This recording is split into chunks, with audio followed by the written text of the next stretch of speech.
Pre മെഡിക്കോണിന്റെ public webinar നമ്മോട് സംസാരിക്കാൻ എത്തിയിട്ടുള്ളത്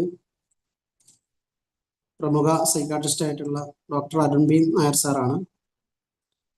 അദ്ദേഹം തിരുവനന്തപുരം മെഡിക്കൽ കോളേജിലെ പ്രൊഫസറാണ്. അതോടൊപ്പം Sree Chitra institute Thiruvananthapuram honorary consultant psychiatrist ആണ്. അതുപോലെ 29ഓളം ബുക്കുകളുടെ ഓഥറാണ്. ഒട്ടനവധി പുരസ്കാരങ്ങൾ ലഭിച്ച വ്യക്തിത്വമാണ്. 3000-ലധികം എപ്പിസോഡുകൾ ആരോഗ്യമായിട്ടും സാമൂഹികമായിട്ടുള്ള അവയർനെസ്, അവബോധം, മാനസിക ആരോഗ്യ രംഗത്തെ കുറിച്ചുള്ള കാര്യങ്ങളിലൊക്കെ 3000-ലധികം എപ്പിസോഡുകൾ നടത്തിയ TV ചാനൽ വഴി, സോഷ്യൽ മീഡിയകൾ വഴിയൊക്കെ സംഘടിപ്പിച്ച ആളാണ്. അതുപോലെ തന്നെ മഴവിൽ മനോരമ അടക്കം പല പ്രോഗ്രാമുകളിൽ 1 ഇൻ മില്യൺസ് എന്നുള്ള പ്രോഗ്രാം, അതുപോലെ ഓൾ ഇന്ത്യ റേഡിയോയിൽ 500-ലധികം ടോക്കുകൾ, പിന്നെ വൊക്കേഷണൽ എക്സലൻസ് അവാർഡ് റോട്ടറി ഇന്റർനാഷണലിന്റെ, മാനവസേന രത്ന പുരസ്കാരം, PK Keshavadas award, IMA media award, പിന്നെ തിരുവനന്തപുരം മെഡിക്കൽ കോളേജിന്റെ അലുമിനി അവാർഡ്, പിന്നെ ഏഷ്യ ബുക്ക് ഓഫ് റെക്കോർഡ്സിലെ largest suicide prevention radio program സംഘടിപ്പിച്ചതിന്റെ പേരിൽ ലഭിച്ച Asia book of records award. ഒട്ടനവധി അവാർഡുകൾ കിട്ടിയിട്ടുള്ള വ്യക്തിത്വമാണ്. പിന്നെ ഒരുപാട് റിസർച്ച് പേപ്പറുകൾ സബ്സ്റ്റൻസ് യൂസിനെ കുറിച്ച്, അഡോളസന്റ് സൂയിസൈഡിനെ കുറിച്ച്, ചൈൽഡ് അബ്യൂസിനെ കുറിച്ച്, വൈറ്റമിൻ ഡി മെന്റൽ ഹെൽത്തുമായി ബന്ധപ്പെട്ട കണക്ഷനെ കുറിച്ച്, സൈക്കോസൊമാറ്റിക് ഡിസോർഡറിനെ കുറിച്ച് ഇന്റർനാഷണൽ ലെവലിൽ, നാഷണൽ ലെവലിലൊക്കെയുള്ള കോൺഫറൻസുകളിൽ വ്യത്യസ്ത പേപ്പറുകൾ അവതരിപ്പിച്ചിട്ടുണ്ട്. അതുപോലെ തന്നെ ടെക്സ്റ്റ് ബുക്കുകൾ, 5ഓളം ടെക്സ്റ്റ് ബുക്കുകളുടെ, മെഡിസിനുള്ള ടെക്സ്റ്റ് ബുക്കുകളുടെ ഓഥറാണ്. അങ്ങനെ എണ്ണിയാൽ ഒടുങ്ങാത്ത, നമ്മൾ എന്ന് പറഞ്ഞാൽ ഒടുങ്ങാത്ത അത്രയും കഴിവുള്ള ഒരു വ്യക്തിത്വമാണ്. നമുക്ക് ഈ മെഡിക്കോണിന് എത്തേണ്ടിയിരുന്നതാണ്. സാറ് അത്ര എത്താൻ കഴിഞ്ഞില്ല, പല തിരക്കുകൾ കാരണം അദ്ദേഹത്തിന് പങ്കെടുക്കാൻ കഴിയില്ല എന്ന് പറഞ്ഞു. അപ്പൊ ഈ പ്രീ മെഡിക്കോൺ എല്ലാ ആളുകൾക്കും ഉപകാരപ്പെട്ട്, ഈ മെന്റൽ ഹെൽത്ത് ഡേയിൽ ഉപകാരപ്പെടട്ടെ, അദ്ദേഹത്തിന്റെ എക്സലൻസി നമുക്ക് ഉപകാരപ്പെടട്ടെ എന്നുള്ള നിലയ്ക്ക് നമ്മളെ ക്ഷണിക്കുകയും അദ്ദേഹം സന്തോഷത്തോടു കൂടി എത്തുകയും ചെയ്തിട്ടുണ്ട്. ഞാൻ കൂടുതൽ നീട്ടിക്കൊണ്ടു പോകുന്നില്ല. സാറിനെ ഈ പ്രോഗ്രാമിലേക്ക് സന്തോഷപൂർവ്വം ക്ഷണിക്കുന്നു, സംസാരിക്കാൻ വേണ്ടി ക്ഷണിക്കുന്നു. Thank you. നമസ്കാരം. ആദ്യം തന്നെ എനിക്കിങ്ങനെ ഒരു അവസരം തന്ന IPF-ന്റെ ഭാരവാഹികൾക്ക് നന്ദി പറഞ്ഞുകൊണ്ട് ഞാൻ ആരംഭിക്കുന്നു. എൻ്റെ പ്രിയപ്പെട്ട വിദ്യാർത്ഥിയായിരുന്ന ഡോക്ടർ ഷമീർ അലി ഓരോ പരിപാടി സംഘടിപ്പിക്കുമ്പോഴും എന്നെക്കുറിച്ച് ഓർക്കാറുണ്ട്. എൻ്റെ സാഹചര്യങ്ങൾ അനുവദിക്കുമ്പോഴൊക്കെ ആ പരിപാടികളുമായിട്ട് ഞാൻ സഹകരിക്കാൻ ശ്രമിക്കാറുമുണ്ട്. ഇത്തവണത്തെ മെഡിക്കോണിന് എത്താൻ സാധിക്കാതെ പോയത് എൻ്റെ ഡിപ്പാർട്ട്മെന്റുമായി ബന്ധപ്പെട്ടിട്ടുള്ള ചില പ്രതിസന്ധികൾ മൂലമാണ്. എങ്കിലും ഈ പ്രീ മെഡിക്കോൺ എന്ന പേരിൽ ഇങ്ങനെയൊരു ടോക്കിന് എനിക്ക് അവസരം തന്നതിന് ഒരിക്കൽ കൂടി ഷമീറിനും IPF-ന്റെ മറ്റ് എല്ലാ ഔദ്യോഗിക ഭാരവാഹികൾക്കും നന്ദി പറഞ്ഞുകൊണ്ട് നേരെ നമുക്ക് വിഷയത്തിലേക്ക് കടക്കാം. ഇന്ന് ലോക മാനസികാരോഗ്യ ദിനമാണ്. ഈ വർഷത്തെ ലോക മാനസികാരോഗ്യ ദിനത്തിന്റെ സന്ദേശവാചകം access to care, psychiatric emergencies and disasters. ദുരന്തങ്ങളിലും അത്യാഹിതങ്ങളിലും മാനസികാരോഗ്യ സേവന ലഭ്യത ഉറപ്പുവരുത്തുക എന്നുള്ളതാണ്. പക്ഷേ അതിനേക്കാൾ ഏറെ പ്രസക്തമായിട്ടുള്ള ഈ ദുരന്തങ്ങൾ, യുദ്ധങ്ങൾ, പ്രകൃതിക്ഷോഭങ്ങൾ, ഇതൊക്കെ ലോകത്തിന്റെ പല ഭാഗത്തും നടന്നുകൊണ്ടിരിക്കുന്നുണ്ട്. ഇത്തരം ദുരന്തങ്ങളിലൂടെ കടന്നു പോകുന്ന വ്യക്തികൾ 20% പേർക്ക് ദീർഘകാലം നീണ്ടു നിൽക്കുന്ന മാനസികാരോഗ്യ പ്രശ്നങ്ങൾ ഉണ്ടാകുന്നു എന്നും നിരവധി പഠനങ്ങൾ വന്നിട്ടുണ്ട്. പലപ്പോഴും യുദ്ധങ്ങളായാലും പ്രകൃതിക്ഷോഭങ്ങളായാലും മറ്റു ദുരന്തങ്ങളായാലും അവിടെയുള്ള രക്ഷാപ്രവർത്തകരുടെ പ്രധാനപ്പെട്ട ശ്രദ്ധ അവരുടെ ശാരീരിക ആരോഗ്യം വീണ്ടെടുക്കുക എന്നുള്ള ഒരു കാര്യത്തിലേക്കായിരിക്കും. കാരണം അപകടത്തിൽ പെട്ടുപോയ വ്യക്തികളുടെ ജീവൻ രക്ഷിക്കുക എന്നുള്ളത് പ്രധാനമാണ്. ജീവൻ രക്ഷിച്ചു കഴിഞ്ഞാലും അവർക്കുണ്ടാകുന്ന തുടർന്നുള്ള ശാരീരിക ആരോഗ്യ പ്രശ്നങ്ങളിൽ കൃത്യമായ ചികിത്സ ഉറപ്പുവരുത്തുക എന്നുള്ളത് പ്രധാനമാണ്. അവരുടെ സാമ്പത്തികമായിട്ടുണ്ടാകുന്ന പ്രശ്നങ്ങൾ അടക്കമുള്ള കാര്യങ്ങൾ ശരിയാക്കുക എന്നുള്ളതും പ്രധാനമാണ്. പക്ഷെ ഈ 3 കാര്യങ്ങൾ ചെയ്യുന്നതിന്റെ ഇടയിൽ പലപ്പോഴും മാനസിക ആരോഗ്യ സംരക്ഷണം അവഗണിക്കപ്പെട്ടു പോകാറുണ്ട്. അത് ആരുടെയും കുറ്റമല്ല. കാരണം റിസോഴ്സ് ലിമിറ്റഡ് സെറ്റിംഗ്, അതായത് ധാരാളം ആളുകളൊന്നും സഹായത്തിന് ലഭ്യമല്ലാത്ത ഒരു സാഹചര്യത്തിൽ മുൻഗണന നിശ്ചയിക്കുമ്പോൾ പലപ്പോഴും മാനസിക ആരോഗ്യത്തിന്റെ മുൻഗണന പുറകോട്ട് പോകുന്നതായിട്ട് നമ്മൾ കണ്ടുവരുന്നു എന്നുള്ളതാണ്.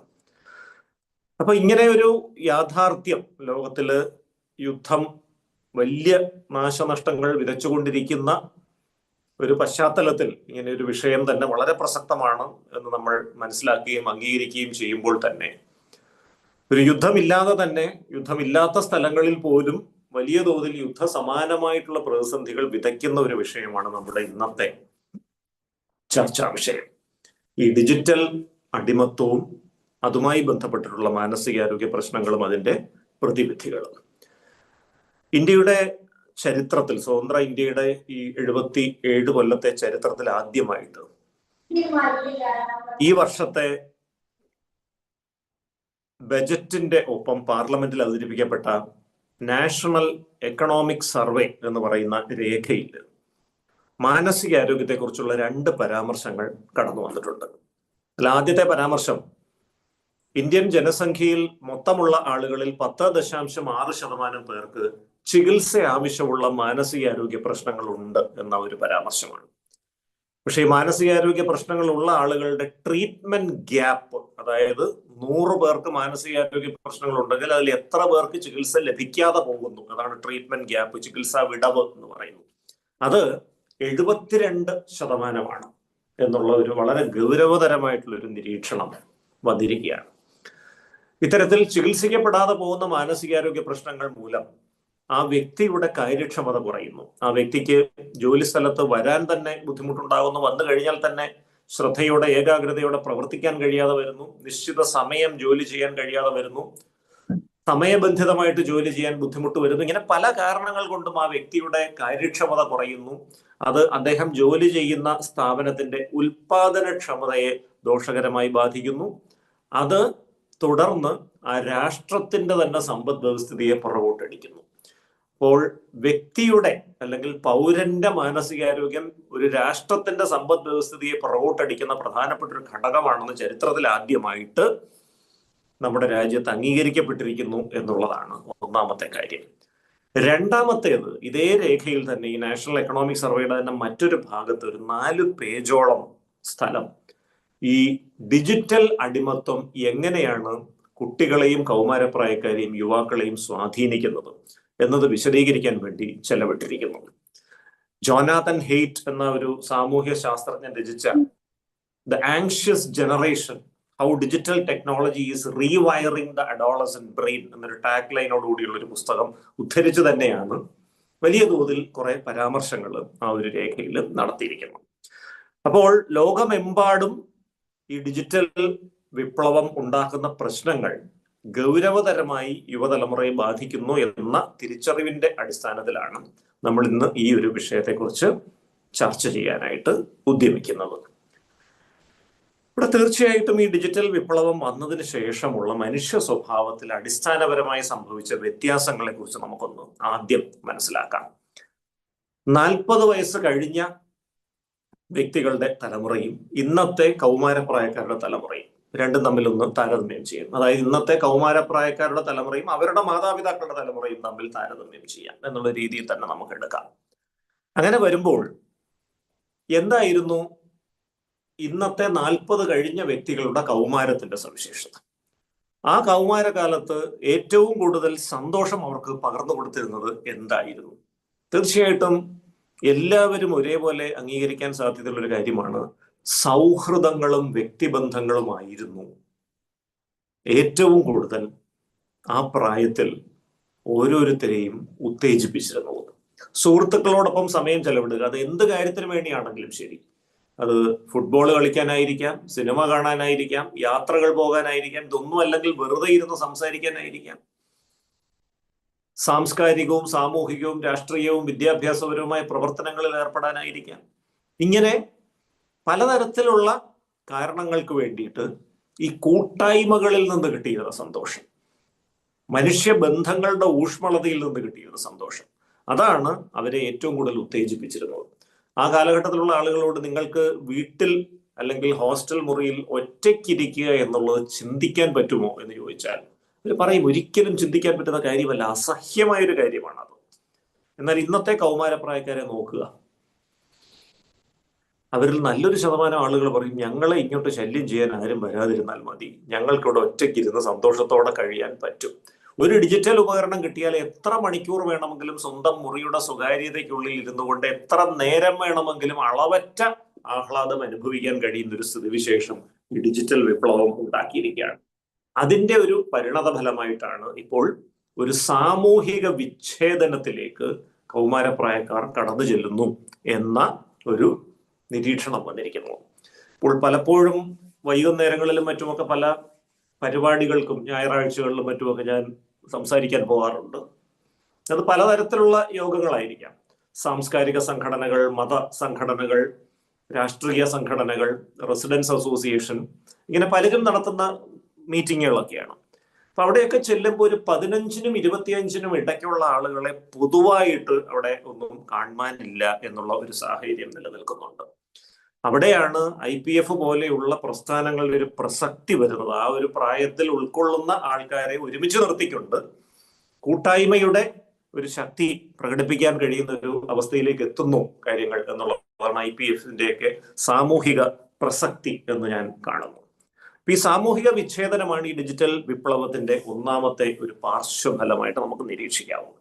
രണ്ടാമത്തെ പ്രധാനപ്പെട്ട പാർശ്വഫലം നമ്മൾ ഉറങ്ങുന്ന സമയത്തിൽ കാലാന്തരത്തിൽ വന്ന വ്യത്യാസമാണ്. ഏതാനും ആഴ്ചകൾക്ക് മുൻപ് തിരുവനന്തപുരം മെഡിക്കൽ കോളേജിൽ പഠിച്ചിരുന്ന പൂർവ്വ വിദ്യാർത്ഥികളായ ഡോക്ടർമാരുടെ ഒരു സംഘത്തിനെ അഭിസംബോധന ചെയ്യാൻ എനിക്കൊരു അവസരം കിട്ടി.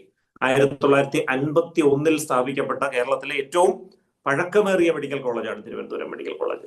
1951 അവിടെ പഠിക്കാൻ വന്ന ആളുകൾ തൊട്ട് ഇപ്പോഴുള്ള വിദ്യാർത്ഥികൾ വരെയുള്ള ഒരു വലിയ സംഘം ആ ഒരു മീറ്റിംഗിൽ പങ്കെടുക്കുകയുണ്ടായി.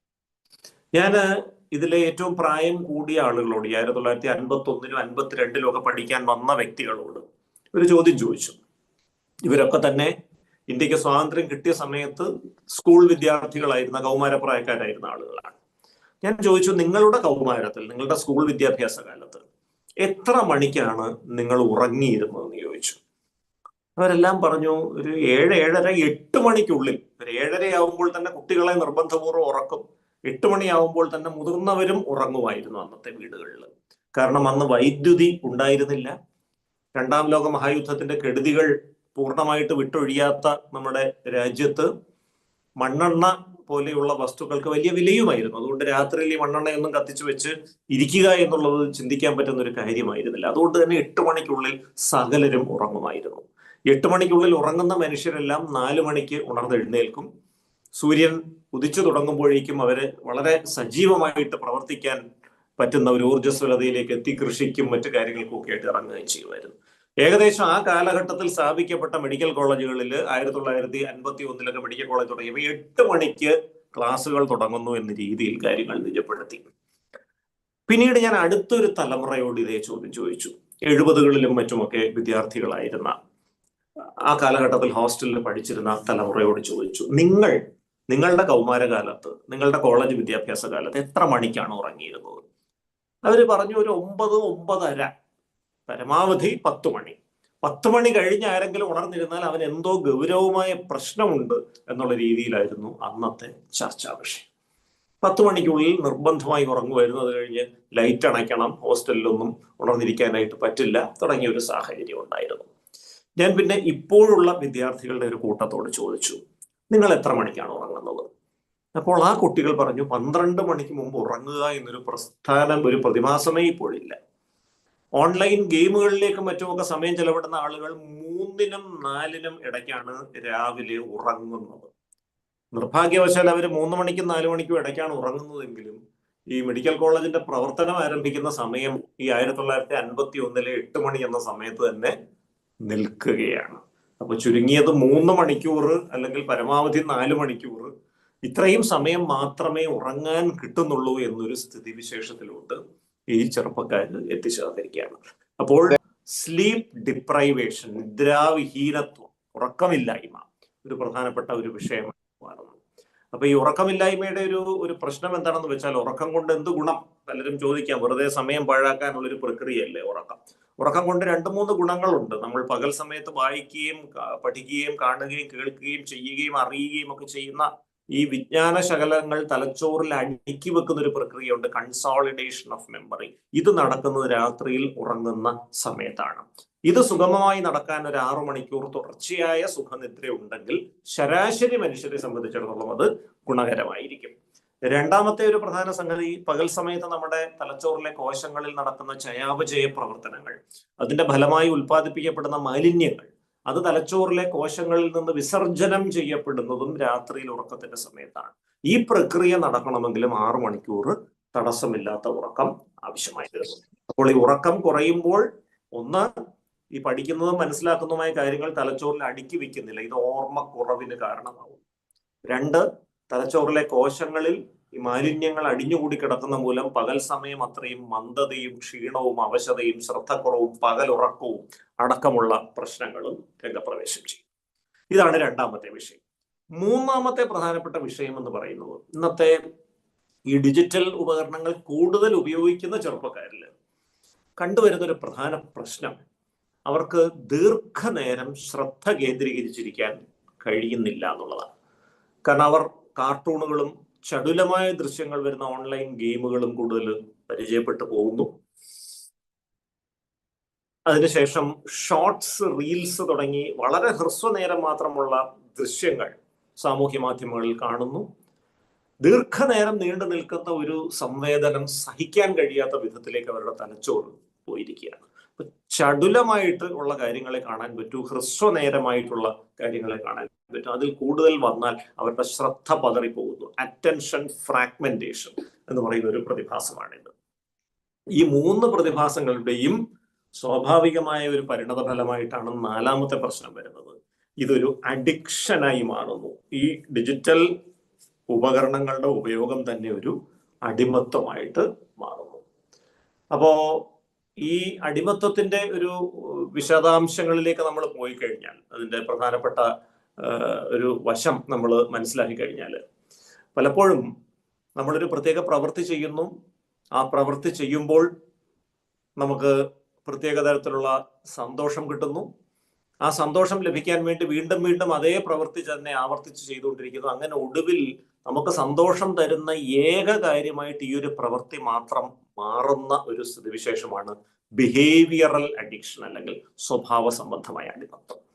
ഈ സ്വഭാവ സംബന്ധമായ അടിമത്തങ്ങൾ ഏറ്റവും പ്രധാനപ്പെട്ടതാണ് ഈ ഓൺലൈൻ ഗെയിം അഡിക്ഷൻ എന്ന് പറഞ്ഞൊരു സംഗതി, ഓൺലൈൻ ഗാംബ്ലിംഗ് അഡിക്ഷൻ, ചൂതാട്ട സ്വഭാവത്തിലുള്ള കാര്യങ്ങൾ. ബാക്കി ഈ മൊബൈലുമായി ബന്ധപ്പെട്ട ഇലക്ട്രോണിക് ഗാഡ്ജറ്റ്സുമായി ബന്ധപ്പെട്ട എല്ലാത്തരം അഡിക്ഷൻസും ഇതിന്റെ ഒരു വകഭേദമായിട്ട് തന്നെ വരുന്നു. ലഹരി അടിമത്വം ഉള്ള വ്യക്തികളുടെ തലച്ചോറിൽ ഉള്ളതിന് വളരെ സമാനമായിട്ടുള്ള രാസ മാറ്റങ്ങൾ ഈ സ്വഭാവ സംബന്ധമായ അടിമത്വമുള്ള വ്യക്തികളുടെ തലച്ചോറിലും വരുന്നു എന്നുള്ളതാണ്. ഇതിന്റെ കൂടെ ചേർത്ത് വെച്ച് വായിക്കേണ്ട മറ്റൊരു പ്രധാനപ്പെട്ട ഒരു കാര്യം എന്ന് പറയുന്നത്, ഈ മുതിർന്ന വ്യക്തികളുടെ സ്വഭാവത്തിലും ഇതിനനുസൃതമായിട്ടുള്ള കുറച്ച് മാറ്റങ്ങൾ ഈ ഡിജിറ്റൽ ഉപകരണങ്ങളുടെ ഉപയോഗത്തിന്റെ ഫലമായിട്ട് വരുന്നുണ്ട്. കാരണം കുട്ടികൾ പറയാറുണ്ട്, വീട്ടിലുള്ള മുതിർന്നവരും മോശമൊന്നുമല്ല, ഞങ്ങൾ ഗെയിം കളിക്കുന്ന സമയത്ത് മുതിർന്ന വ്യക്തികൾ ഇരുന്നുകൊണ്ട് ചാറ്റ് ചെയ്യുന്നു. ഇനി വളരെ പ്രായം ചെന്ന തലമുറ എന്ന് പറയുന്നത് ആത്മീയ പ്രഭാഷണങ്ങൾ കേൾക്കുന്നു. എല്ലാവരും മൊബൈലിൽ തന്നെയാണ്. അതാണ് ഒരു യാഥാർത്ഥ്യം. അപ്പോൾ ഇങ്ങനെ ഈ എല്ലാവരും ഈ ഡിജിറ്റൽ ഉപകരണങ്ങൾ കൂടുതലായിട്ട് ഉപയോഗിച്ച് തുടങ്ങിയതിന് ശേഷം എന്തൊക്കെയാണ് മനുഷ്യ സ്വഭാവത്തിൽ പൊതുവിൽ വന്ന മാറ്റങ്ങൾ നമുക്കൊന്ന് കേട്ടു നോക്കാം. ഇപ്പൊ ശരിക്കും പറഞ്ഞാൽ ഒരു 30 കൊല്ലത്തിന് മുമ്പുള്ള കൗമാരം അല്ലെങ്കിൽ ബാല്യം, ആ കാലഘട്ടത്തിൽ ജീവിച്ചിരുന്ന ആളുകൾ, ഈ വിവര സാങ്കേതിക വിദ്യയുടെ കടന്നുകയറ്റവും ഈ ഇന്റർനെറ്റിന്റെ വരവും ഒക്കെ നമ്മുടെ ജീവിതത്തെ സ്പർശിച്ചു തുടങ്ങുന്നതിന് മുൻപുള്ള കാലഘട്ടത്തിലെ കൗമാരമായിരുന്ന വ്യക്തികൾ, അവർക്ക് ജീവിതത്തിൽ ഏറ്റവും കൂടുതൽ സന്തോഷം കിട്ടണം എന്നുണ്ടെങ്കിൽ സിനിമ കാണാൻ പോകണം, അല്ലെങ്കിൽ സുഹൃത്തുക്കളോടൊപ്പം ഒന്ന് പുറത്തു പോകണം, എപ്പോഴെങ്കിലും പുറത്തു പോയി പുറത്തുനിന്ന് ഭക്ഷണം കഴിക്കണം, ഇങ്ങനെയുള്ള കാര്യങ്ങളായിരുന്നു. ഈ പറയുന്ന കാര്യങ്ങളൊക്കെ ചെയ്യണമെങ്കിൽ ഇതൊരു വലിയ ചടങ്ങായിരുന്നു. ഒരു സിനിമ കാണണം എന്നുണ്ടെങ്കിൽ വീട്ടിൽ നിന്ന് അല്ലെങ്കിൽ ഹോസ്റ്റലിൽ നിന്ന് ഇറങ്ങി നടന്ന് ബസ് സ്റ്റോപ്പിലെത്തി. കാരണം അന്ന് സ്വന്തമായ വാഹനങ്ങളൊക്കെ കുറച്ചു പേർക്കേ ഉള്ളൂ. ബസ്സിന് വേണ്ടി കാത്തു നിന്ന്, വളരെ തിരക്കുള്ള ബസ്സായിരിക്കും, ആ തിരക്കുള്ള ബസ്സിൽ ഇടിച്ചു കയറി എവിടെയെങ്കിലും ഒരു സ്ഥലം കണ്ടുപിടിച്ച് നിന്ന് ശ്വാസം മുട്ടി അവിടെ നിന്ന് നഗരത്തിൽ പോയി അവിടെ നിന്ന് ഇറങ്ങി നടന്ന് വീണ്ടും സിനിമാ തിയേറ്ററിലേക്ക് എത്തി. ഒരു തിരക്കുള്ള ഒരു സിനിമയുടെ റിലീസ് ഡേറ്റ് വല്ലതും ആണെങ്കിൽ വലിയ ക്യൂ കാണും. ആ ക്യൂവിന്റെ ഏറ്റവും പുറകിൽ വെയിറ്റ് ചെയ്ത് ചിലപ്പോൾ ടിക്കറ്റിന്റെ സമയമാകുമ്പോഴേക്ക് ടിക്കറ്റ് തീർന്നു പോയിട്ടുണ്ടാകും. മറ്റൊരു ദിവസത്തേക്ക് വേണ്ടി ടിക്കറ്റ് റിസർവ് ചെയ്ത് തിരിച്ചു വരേണ്ട ഒരു സാഹചര്യം ഉണ്ടായിരുന്നു. ഇതേപോലെ നമുക്ക് പ്രിയപ്പെട്ട പുതിയ ഭക്ഷ്യവിഭവങ്ങൾ വല്ലതും കഴിക്കണമെങ്കിലും സാമ്പത്തികമായ പരിമിതികൾ ഉണ്ടായിരുന്നു. ഇനി അഥവാ അങ്ങനൊരു സൗകര്യം ഉണ്ടെങ്കിൽ പോലും ഇതേ ചടങ്ങാണ്. നമ്മൾ വീട്ടിൽ നിന്ന് ഇറങ്ങി നടന്ന് പോയി ബസ്സിന് കാത്തു നിന്ന് അവിടെ പോയി അവിടെയും വെയിറ്റ് ചെയ്ത് അങ്ങനെ പോകേണ്ട ഒരു സാഹചര്യം ഉണ്ടായി. അപ്പൊ മനസ്സിലൊരു ആഗ്രഹം തോന്നുകയും ആ ആഗ്രഹം സഫലമാവുകയും ചെയ്യുന്നതിനിടയിൽ ഒരു ഇടവേള ഉണ്ടായിരുന്നു. ആ ഇടവേള കൊണ്ടുള്ള ഗുണം എന്താണെന്ന് വെച്ചാൽ 3-4 പ്രാവശ്യം ഈ അനുഭവം ആവർത്തിച്ചു കഴിയുമ്പോൾ നമ്മൾ വീട്ടിൽ നിന്ന് ഇറങ്ങുമ്പോഴേ ഒന്ന് പ്ലാൻ ചെയ്യും. ഇന്ന് സിനിമയ്ക്ക് ടിക്കറ്റ് കിട്ടിയില്ലെങ്കിൽ എന്ത് ചെയ്യും, മറ്റെന്തെങ്കിലും ഒരു വിനോദമാർഗം നമ്മൾ ചിന്തിക്കാൻ ഒരു പ്ലാൻ ബി മനസ്സിൽ റെഡിയാക്കിക്കൊണ്ടാണ് പോകുന്നത്. അതുകൊണ്ട് തന്നെ നമ്മൾ ആഗ്രഹിക്കുന്ന കാര്യം നടന്നില്ലെങ്കിലും സ്വാഭാവികമായി ഈ പ്ലാൻ ബിയിലേക്ക് മനസ്സ് വരികയാണ്. അതിലോട്ട് മനസ്സങ്ങ് പോകുമ്പോൾ വലിയ വിഷമമൊന്നും ഇല്ലാതെ തന്നെ, നമ്മൾ നിരാശയൊന്നും ഇല്ലാതെ തന്നെ നമ്മുടെ ജീവിതം മുന്നോട്ട് പോകും. പക്ഷെ ഇന്നത്തെ സ്ഥിതിവിശേഷം നോക്കൂ. ഈ ഡിജിറ്റൽ സൗകര്യങ്ങൾ വ്യാപകമായതോടെ മനസ്സിൽ തോന്നുന്ന ആഗ്രഹങ്ങൾ ക്ഷണനേരം കൊണ്ട് സഫലമാകുന്ന ഒരു സാഹചര്യം. ഒരു സിനിമ കാണണമെങ്കിൽ മൊബൈൽ എടുത്ത് 2 ക്ലിക്ക് നടത്തിയാൽ എവിടെയെങ്കിലും ഒരു ടിക്കറ്റ് കിട്ടും. നമുക്ക് പ്രിയപ്പെട്ട പുതിയൊരു ഭക്ഷ്യവിഭവം ഓർഡർ ചെയ്യണമെങ്കിൽ മൊബൈൽ എടുത്ത് 2 ഫുഡ് ആപ്പ് ഓപ്പൺ ചെയ്തിട്ട് 2 ക്ലിക്ക് നടത്തിയാൽ വീട്ടിലേക്ക് അത് അധികം വൈകാതെ എത്തിച്ചേരും. ആരോടെങ്കിലും ആശയവിനിമയം നടത്തണമെങ്കിലും വളരെ എളുപ്പമാണ്. പലപ്പോഴും ഒരു ഇമോജി തോണ്ടി അങ്ങ് അയച്ചാൽ മതി, പല ആശയങ്ങളും കൃത്യമായിട്ട് വിനിമയം ചെയ്യാൻ പറ്റും. അപ്പൊ മനസ്സിൽ ഒരു ആഗ്രഹം തോന്നുകയും ആഗ്രഹം സഫലമാവുകയും ചെയ്യുന്നതിനിടയിലുള്ള ഇടവേള ഇല്ലാതെയായി. അപ്പൊ എന്താ പറ്റിയത്? അതുകൊണ്ട് മനസ്സിൽ തോന്നുന്ന ആഗ്രഹം സഫലമാകാതെ വരാം എന്ന സാധ്യതയുമായിട്ട് പൊരുത്തപ്പെടാൻ നമ്മുടെ തലച്ചോറിന് സമയം കിട്ടാത്തൊരവസ്ഥ വന്നു. സ്വാഭാവികമായും മനസ്സിൽ തോന്നുന്ന ആഗ്രഹം നടക്കാതിരിക്കുക, 2 പോസിബിലിറ്റീസും ഉണ്ടല്ലോ. ഈ രണ്ടാമത്തെ പോസിബിലിറ്റി ഒന്ന് ചിന്തിക്കാനും അതുമായി പൊരുത്തപ്പെടാനും നമ്മുടെ തലച്ചോറിന് സമയം കിട്ടാതെ വന്നതുകൊണ്ട് തന്നെ മനസ്സിൽ തോന്നുന്ന ആഗ്രഹം നടക്കാതെ വന്നാൽ എടുത്തു ചാടിയുള്ള പ്രതികരണങ്ങൾ, നീ ജർക്ക് റിയാക്ഷൻസ് എന്ന് പറയുന്ന സംഗതികൾ സമൂഹത്തിൽ കൂടുന്നു.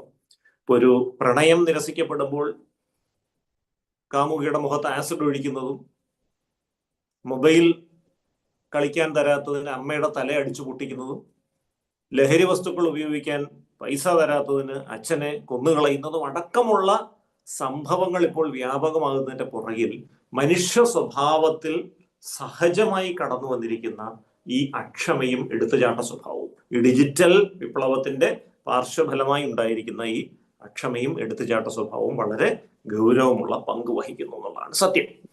ഇനി നമുക്ക് ആരോഗ്യകരമായ ദൃശ്യമാധ്യമ സമയം അല്ലെങ്കിൽ ഹെൽത്തി സ്ക്രീൻ ടൈം എന്നൊരു ആശയത്തെ കുറിച്ചൊന്ന് ചർച്ച ചെയ്യാം. പലരും ചിന്തിക്കുന്ന ഒരു വിഷയമാണ് ഇത്. ഇങ്ങനെ ഒരു സംഗതി ഉണ്ടോ?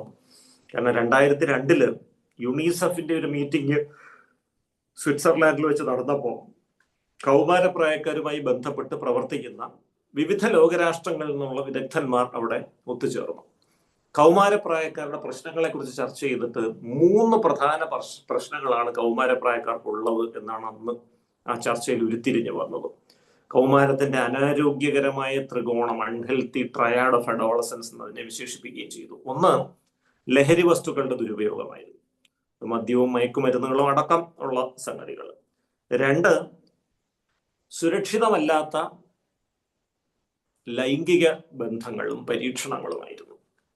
3, അവനവന് നേർക്കോ മറ്റുള്ളവർക്ക് നേർക്കോ ഉള്ള അക്രമം, ഒന്നുകിൽ സ്വയം മുറിവേൽപ്പിക്കുക അല്ലെ മറ്റുള്ളവരെ ആക്രമിക്കുക. ഈ 3 പ്രവണതകളായിരുന്നു. അപ്പൊ ഇതിന്റെ ഒരു പരിഹാരം എന്നുള്ള നിലയിലാണ് ജീവിത നിപുണത വിദ്യാഭ്യാസം, ലൈഫ് സ്കിൽസ് എഡ്യൂക്കേഷൻ എന്ന് പറഞ്ഞൊരു ആശയമൊക്കെ ചർച്ച ചെയ്യപ്പെടുകയും പിന്നീട് വിദ്യാഭ്യാസ പാഠ്യപദ്ധതിയുടെ ഭാഗമായിട്ട് തന്നെ പല ലോകരാഷ്ട്രങ്ങളിലും നടപ്പിലാക്കപ്പെടുകയൊക്കെ ചെയ്തു. എന്നാൽ 20-22 കൊല്ലം കഴിഞ്ഞ്, പ്രത്യേകിച്ച് കോവിഡുമായി ബന്ധപ്പെട്ട ലോക്ക്ഡൌണും കൂടെ കഴിഞ്ഞപ്പോൾ, ഈ 3 പ്രശ്നങ്ങളുടെയും തുല്യമായതോ അതിനേക്കാൾ കൂടുതലോ പ്രാധാന്യമുള്ള നാലാമതൊരു പ്രശ്നം കൂടെ കടന്നു വന്നിരിക്കുന്നു. അതാണ് ഈ ഡിജിറ്റൽ അഡിക്ഷൻ എന്ന് പറയുന്ന സംഗതി. നേരത്തെ സൂചിപ്പിച്ച 3 വിഷയങ്ങളെക്കാൾ കൂടുതൽ വ്യാപകവും കൂടുതൽ ദൂരവ്യാപകവുമായിട്ടുള്ള പ്രത്യാഘാതങ്ങൾ ഉണ്ടാകുന്ന ഒരു സംഗതിയായിട്ട് ഈ ഡിജിറ്റൽ അഡിക്ഷൻ മാറിയിരിക്കുകയാണ്. അപ്പോൾ ഹെൽത്തി സ്ക്രീൻ ടൈം എന്ന് പറഞ്ഞൊരു സംഗതി ഉണ്ട് എന്നുള്ളതാണ് നിരവധി അന്താരാഷ്ട്ര തലത്തിൽ നടന്നിട്ടുള്ള പഠനങ്ങൾ തന്നെ നമ്മളെ ബോധ്യപ്പെടുത്തുന്നു. 2 വയസ്സ് പ്രായം വരെ ഉള്ള കുട്ടികളെ ഇത്തരം ഡിജിറ്റൽ മാധ്യമങ്ങൾ ഒന്നും കാണിക്കാതിരിക്കുക എന്നുള്ളതാണ് നല്ലത്. No screen time till 2 years of age. കാരണം ഈ സ്ക്രീനിൽ കാണുന്ന കാര്യങ്ങൾ തലച്ചോറിൽ പതിഞ്ഞ് ഇരിക്കാനുള്ള ആ ഒരു സംഗതി വിഷ്വൽ മെമ്മറി അല്ലെങ്കിൽ ദൃശ്യസ്മൃതി എന്ന് പറയും. ആ ദൃശ്യസ്മൃതി എന്ന് പറയുന്ന ഒരു സംഭവം 3 വയസ്സ് ഏകദേശം ആവുമ്പോഴാണ് അത് വികസിക്കുന്നത്. അതിനു മുൻപൊന്നും ഈ കാണുന്ന കാര്യങ്ങൾ തലച്ചോറിൽ കൃത്യമായിട്ട് ദൃശ്യങ്ങളുടെ രൂപത്തിൽ ശേഖരിച്ചു വെക്കാനുള്ള സംവിധാനങ്ങൾ നമ്മുടെ തലച്ചോറിൽ വികസിക്കുന്നില്ല എന്നുള്ളതാണ്. അതുകൊണ്ട് തന്നെ 2 വയസ്സ് വരെ പ്രായമുള്ള കുട്ടികളെ ഒരു തരത്തിലുള്ള ദൃശ്യമാധ്യമവും ഒരു സാഹചര്യത്തിലും കാണിക്കാതിരിക്കുക, സംശയമൊന്നുമില്ല. ഇപ്പൊ കുട്ടികൾ ഭക്ഷണം കഴിക്കുന്നില്ല, അതുകൊണ്ട് മൊബൈലിൽ കാർട്ടൂൺ കാണിച്ചു കൊടുത്ത് കഴിപ്പിക്കുന്ന രീതിയൊക്കെ ഒഴിവാക്കണം. പഴയ രീതിയിലേക്ക് തിരിച്ചു പോവാം. കുട്ടികളെ പുറത്തോട്ട് കൊണ്ടുപോവുക, പ്രകൃതി കാണിച്ചു കൊടുക്കുക, പ്രകൃതിയിലെ പക്ഷികളെയും മൃഗങ്ങളെയും വൃക്ഷങ്ങളെയും ചെടികളെയും ഒക്കെ കാണിച്ചു കൊടുത്ത് അങ്ങോട്ട് അവരുടെ കൗതുകം ഒന്ന് ആവാഹിച്ചുകൊണ്ട് ഭക്ഷണം കഴിപ്പിക്കുന്ന പഴയ ആ രീതിയിലേക്ക് പോവാം. 2 വയസ്സിന് ശേഷം നേരിയ തോതിൽ ഈ ദൃശ്യമാധ്യമങ്ങളൊന്ന് പരിചയപ്പെടുത്താം. കാരണം ഈ കുട്ടികൾ ജീവിക്കാൻ പോകുന്ന ദൃശ്യമാധ്യമങ്ങൾ നിയന്ത്രിക്കുന്ന ദൃശ്യമാധ്യമങ്ങളുടെ സ്വാധീനം പ്രകടമായുള്ള ലോകത്തിലാണ്. 2 മുതൽ 3 വയസ്സ് വരെ പ്രായമുള്ള കുട്ടികൾ ഒരു ദിവസം 30 മിനിറ്റ്, അരമണിക്കൂർ ആണ് പരമാവധി ദൃശ്യമാധ്യമ സമയം. ഈ അരമണിക്കൂറിന്റെ പകുതി ആയ 15 മിനിറ്റ് മാത്രമേ കാർട്ടൂണുകൾ പോലെയുള്ള ചടുലമായ ചലനങ്ങളുള്ള ദൃശ്യമാധ്യമങ്ങൾ പാടുള്ളൂ. ബാക്കി 15 മിനിറ്റ് സ്വാഭാവിക വേഗതയിലുള്ള ദൃശ്യമാധ്യമങ്ങൾ കാണിച്ചു കൊടുക്കണം. കാരണം എങ്കിലേ നാളെ ഒരു കാലത്ത് കാർട്ടൂൺ ഒഴിവാക്കി മറ്റ് സ്വാഭാവികമായിട്ടുള്ള ദൃശ്യങ്ങൾ കൂടെ ആസ്വദിക്കാവുന്ന ഒരു മനോനിലയിലേക്ക് അവർ എത്തുകയുള്ളൂ. ഇനി 3 വയസ്സ് തൊട്ട് 5 വയസ്സ് വരെ പ്രായമുള്ള കുട്ടികൾക്ക് ഒരു ദിവസം 1 മണിക്കൂറാണ് പരമാവധി ദൃശ്യമാധ്യമ സമയം. ഈ 1 മണിക്കൂറിൽ 30 മിനിറ്റിൽ കൂടരുത് കാർട്ടൂണുകളുടെ സമയം. ഇനി 6 വയസ്സ് തൊട്ട് 18 വയസ്സ് വരെ പ്രായപൂർത്തിയാകുന്നത് വരെ ഈ കാലഘട്ടത്തിൽ ഒരു ദിവസം പരമാവധി 2 മണിക്കൂറാണ് അനുവദനീയമായ ദൃശ്യമാധ്യമ സമയം. 2 മണിക്കൂർ എന്ന് പറഞ്ഞാൽ 2 മണിക്കൂർ ഗെയിം കളിക്കാൻ, 2 മണിക്കൂർ ചാറ്റ് ചെയ്യാൻ, 2 മണിക്കൂർ പഠിക്കാൻ, അങ്ങനെയല്ല. എല്ലാ ആവശ്യങ്ങൾക്കും വേണ്ടിയിട്ടുള്ള ഒരു ദിവസത്തെ പരമാവധി ദൃശ്യമാധ്യമ ഉപയോഗ സമയം എന്ന് പറയുന്നത് 2 മണിക്കൂറാകണം. അതിൽ തന്നെ 1 മണിക്കൂറിൽ കൂടരുത് കാർട്ടൂണുകളും ഓൺലൈൻ ഗെയിമുകളും പോലെയുള്ള ചടുലമായ ദൃശ്യവിന്യാസങ്ങളുള്ള കാര്യങ്ങൾ. അപ്പൊ ഇതിൽ കൂടുതൽ സമയം ഈ ദൃശ്യമാധ്യമങ്ങൾ ഉപയോഗിച്ചാൽ എന്തൊക്കെ സാധ്യതകളാണുള്ളത്, എന്തൊക്കെ പാർശ്വഫലങ്ങളാണ് അതിനുള്ളത്? ഒരു 2 മണിക്കൂറിൽ കൂടുതൽ നിരന്തരമായി ഈ ദൃശ്യമാധ്യമങ്ങൾ ഉപയോഗിക്കുന്ന വ്യക്തികളുടെ തലച്ചോറിന്റെ ഇടത് വലത് അർദ്ധഗോളങ്ങൾ തമ്മിലുള്ള ഏകോപനം അല്പം കുറഞ്ഞു വരുന്നതായിട്ട് കാണുന്നു. ആ ഏകോപനം കുറയുമ്പോൾ അവരുടെ സ്വഭാവത്തിൽ കുറച്ച് എടുത്തുചാട്ട സ്വഭാവവും അമിത വികൃതിയും ദേഷ്യവും വികാരങ്ങൾ നിയന്ത്രിക്കാനുള്ള ബുദ്ധിമുട്ടുമൊക്കെ കാണും. വീണ്ടും കൂടുതൽ സമയം നിരന്തരമായിട്ട് ഈ ദൃശ്യമാധ്യമങ്ങൾ ഉപയോഗിച്ച് മുന്നോട്ട് പോയാൽ ഈ തലച്ചോറിന്റെ മുൻഭാഗത്തുള്ള പ്രീ ഫ്രോണ്ടൽ കോർട്ടെക്സ് എന്ന ഒരു ഭാഗമുണ്ട്. മനുഷ്യനെയും മൃഗങ്ങളെയും തമ്മിൽ വിവേചിക്കുന്നത് തന്നെ ഈ ഒരു ഭാഗമാണെന്ന് പറയാറുണ്ട്. കാരണം നമ്മുടെ ആത്മനിയന്ത്രണത്തിന്റെ കേന്ദ്രമാണത്. നമ്മുടെ ഭാവിക്ക് വേണ്ടിയിട്ട് കാര്യങ്ങൾ ആസൂത്രണം ചെയ്യാനുള്ള പ്ലാനിങ്ങിന്റെ സെന്ററാണ്. നമ്മുടെ തീരുമാനമെടുക്കൽ ശേഷികളുടെയൊക്കെ കേന്ദ്രമാണ്. നമ്മുടെ ശ്രദ്ധയും ഏകാഗ്രതയും കൺട്രോൾ ചെയ്യുന്ന ഭാഗമാണ്. ഇതൊക്കെ അങ്ങനെ ഒരുപാട് ജോലികൾ ഈ പ്രീ ഫ്രോണ്ടൽ കോർട്ടെക്സ്. ഈ പ്രീ ഫ്രോണ്ടൽ കോർട്ടെക്സിലെ ഡോപ്പമിൻ എന്ന് പറഞ്ഞൊരു രാസവസ്തു ഉണ്ട്. നമ്മുടെ ശ്രദ്ധയും ഏകാഗ്രതയും നിയന്ത്രിക്കുന്ന ഒരു സംഗതിയാണ്. ഈ ഡോപ്പമിന്റെ അളവ് കുറയും. കൂടുതൽ ദൃശ്യമാധ്യമ സമയം ഉപയോഗിക്കുന്ന കുട്ടികളിൽ ഈ പ്രീ ഫ്രോണ്ടൽ കോർട്ടെക്സിലെ ഡോപ്പമിന്റെ അളവ് കുറയാനും അത് ശ്രദ്ധ കുറവിലേക്ക് വഴിതെളിക്കാനും വലിയ കാരണമായി മാറുന്നു എന്നുള്ളതാണ് സത്യം. ഇപ്പൊ സ്വാഭാവികമായും ഈ കൂടുതൽ സമയം ദൃശ്യമാധ്യമങ്ങൾ ഉപയോഗിക്കുന്ന കുട്ടികൾക്ക് ശ്രദ്ധക്കുറവ് മൂലം പഠനത്തിൽ പിന്നാക്കാവസ്ഥ വരാം. ഇവരുടെ സ്വഭാവത്തിലെ ദേഷ്യവും വൈകാരിക നിയന്ത്രണമില്ലായ്മയും മൂലം വഴക്കുകളും പ്രശ്നങ്ങളും വീട്ടിൽ ബുദ്ധിമുട്ടുകളും സഹപാഠികളുമായിട്ട് വഴക്കുകളും അങ്ങനെയുള്ള പലവിധ പ്രശ്നങ്ങൾ ഉണ്ടാവാനും സാധ്യതയുണ്ട്. അതുകൊണ്ട് തന്നെ നമ്മൾ ആരോഗ്യകരമായ രീതിയിൽ ഈ ദൃശ്യമാധ്യമ സമയത്തെ ക്രമീകരിച്ചു നിർത്തുന്നതാണ് എപ്പോഴും നല്ലത്. പക്ഷെ പലപ്പോഴും മാതാപിതാക്കൾ ചോദിക്കുന്ന ഒരു ചോദ്യമാണ്, ഇതെങ്ങനെയാണ് ഇതൊന്ന് എടുത്ത് മാറ്റാൻ പറ്റും.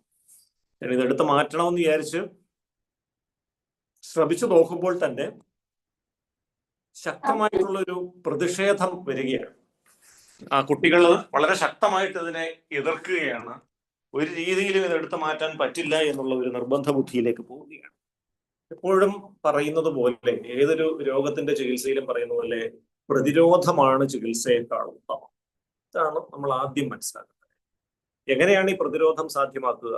ഒന്ന്, ഒരു ഡിജിറ്റൽ ഉപകരണം ഒരു കുട്ടിയുടെ കയ്യിൽ കൊടുക്കുമ്പോൾ നേരത്തെ തന്നെ അതിന്റെ ഉപയോഗത്തെക്കുറിച്ചും ദുരുപയോഗത്തെക്കുറിച്ചും വ്യക്തമായ രീതിയിൽ കുട്ടിയെ സംസാരിച്ച് ബോധ്യപ്പെടുത്തിയിട്ട് വേണം കൊടുക്കാൻ. അമിതമായ ഡിജിറ്റൽ ഉപയോഗം എന്തുകൊണ്ട് ജീവിതത്തിൽ ഒരു അനാരോഗ്യകരമായ തീരുമാനമായി മാറുന്നു? Why digital addiction is an unhealthy choice in life. ഇത് കൃത്യമായിട്ട് നമ്മൾ കുട്ടികളെ ബോധ്യപ്പെടുത്തണം. കാരണം ഇന്നത്തെ കുട്ടികൾക്ക് തെറ്റ് ശരി എന്നൊക്കെ പറഞ്ഞു കഴിഞ്ഞാൽ അത് സ്വീകരിക്കാൻ വിമുഖതയുള്ള ഒരു വിഭാഗം കുട്ടികളുണ്ട്. അതുകൊണ്ട് തന്നെ അവർക്കും കൂടെ വേണ്ടിയാണ് തെറ്റ് ശരി എന്നുള്ള ഒരു ദ്വന്ദ്ങ്ങളെ ഉപേക്ഷിച്ചിട്ട് നമ്മൾ healthy and unhealthy choices in life, ജീവിതത്തിലെ ആരോഗ്യകരവും അനാരോഗ്യകരമായ തീരുമാനങ്ങൾ. എന്തുകൊണ്ട് ഈ അമിതമായ ഡിജിറ്റൽ ഉപയോഗം ഒരു അനാരോഗ്യകരമായ തീരുമാനമാകുന്നു? എന്താണ് ആരോഗ്യകരമായ ഡിജിറ്റൽ ഉപയോഗത്തിന്റെ സമയക്രമം? ഈ കാര്യങ്ങൾ നേരത്തെ തന്നെ പറഞ്ഞു ബോധ്യപ്പെടുത്തി ഒരു എഗ്രിമെന്റോടെ വേണം കുട്ടിക്ക് കൊടുക്കാൻ. അതായത് 2 മണിക്കൂർ പഠിച്ചു കഴിഞ്ഞാൽ 30 മിനിറ്റ് ഇത് തരാം, അല്ലെങ്കിൽ 1 മണിക്കൂർ ഇത് തരാം. അത് എങ്ങനെയാണെന്നുള്ള കുട്ടിയുമായിട്ട് ചർച്ച ചെയ്ത് ജനാധിപത്യപരമായിട്ട് തന്നെ നമുക്ക് തീരുമാനമെടുക്കാം. ഒരു എഗ്രിമെന്റ് ഉണ്ട്. എന്തെങ്കിലും കാരണവശാൽ ഒരു ദിവസം പഠിച്ചില്ല എങ്കിൽ ആ ദിവസം ഈ ഡിജിറ്റൽ ഉപകരണം നിനക്ക് തരുന്ന പ്രശ്നമില്ല. അതിൽ തർക്കമൊന്നും ഉണ്ടാവരുത്.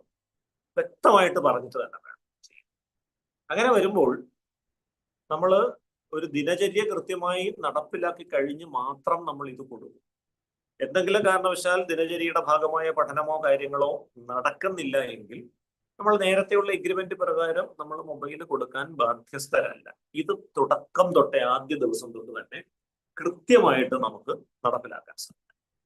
ചിലപ്പോഴെങ്കിലും കുട്ടികൾ കൗമാരത്തിലേക്ക് എത്തി അവർ ട്യൂഷന് പോകുന്നു, അല്ലെങ്കിൽ എൻട്രൻസ് കോച്ചിങ്ങിന് പോകുന്നു. അങ്ങനെയൊക്കെ പോകുമ്പോൾ കുട്ടികൾക്ക് മൊബൈൽ കൊടുക്കേണ്ട സാഹചര്യം വരും.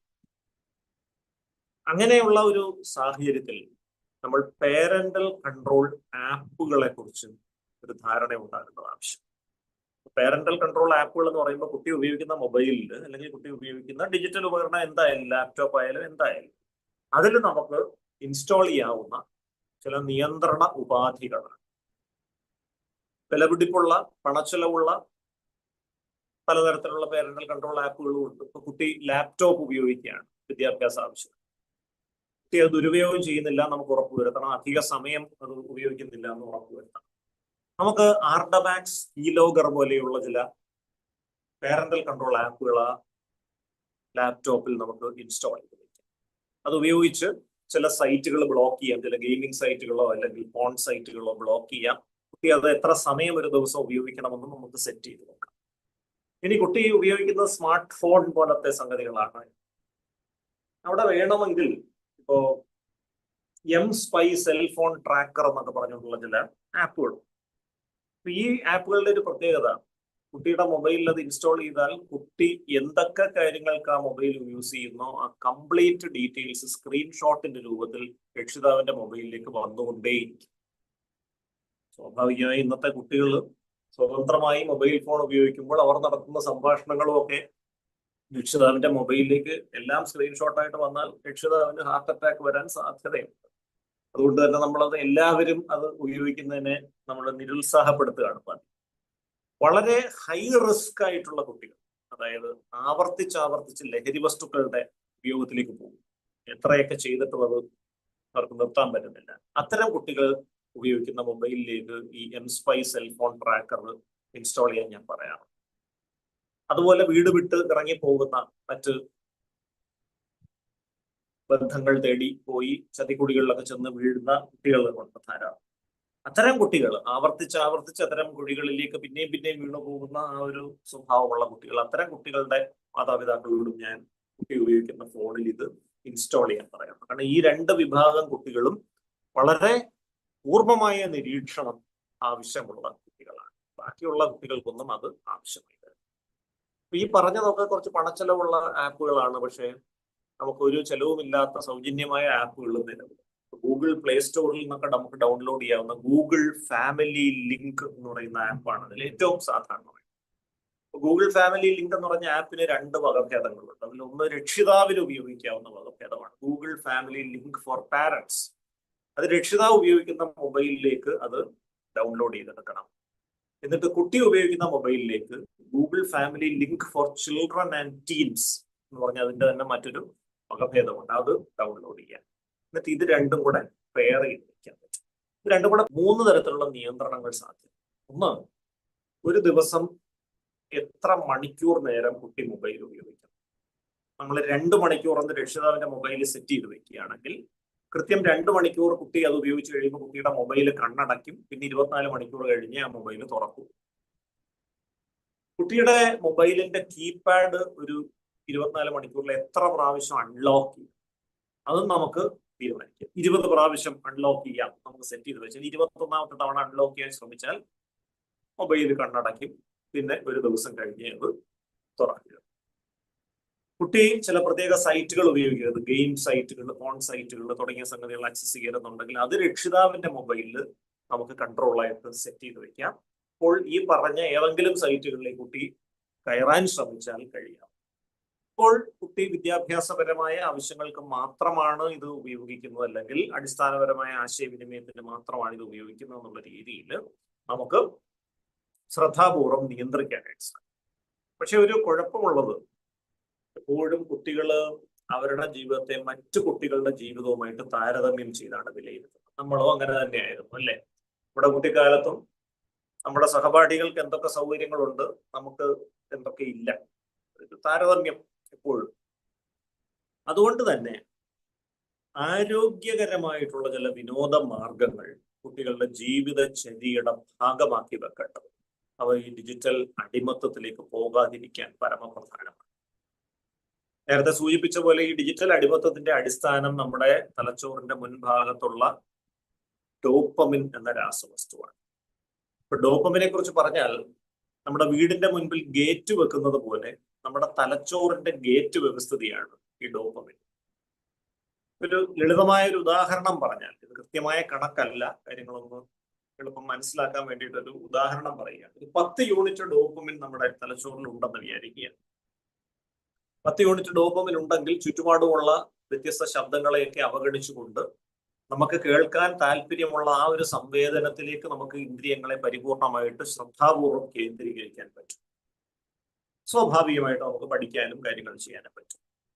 ചില കുട്ടികളുടെ തലച്ചോറിൽ 5 യൂണിറ്റ് ഡോപ്പമിനേ ഉള്ളൂ.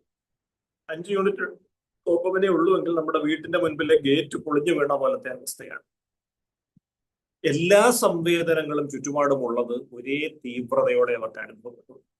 ക്ലാസ്സിൽ പഠിപ്പിക്കുന്ന ഇങ്ങനെ ശ്രദ്ധാപൂർവം കേൾക്കാൻ ശ്രമിക്കുമ്പോൾ തന്നെ മറ്റ് ശബ്ദങ്ങൾ ചുറ്റുപാടുന്ന് വരുന്നതൊക്കെ അവരെ ഒരേ തീവ്രതയോടെ സ്വാധീനിക്കും, അവരുടെ ശ്രദ്ധ പതറിപ്പോകും. അപ്പൊ ഈ ഒരു അവസ്ഥയാണ് നമ്മൾ attention deficit hyper activity disorder അല്ലെങ്കിൽ ADHD എന്ന് പറയുന്നത്.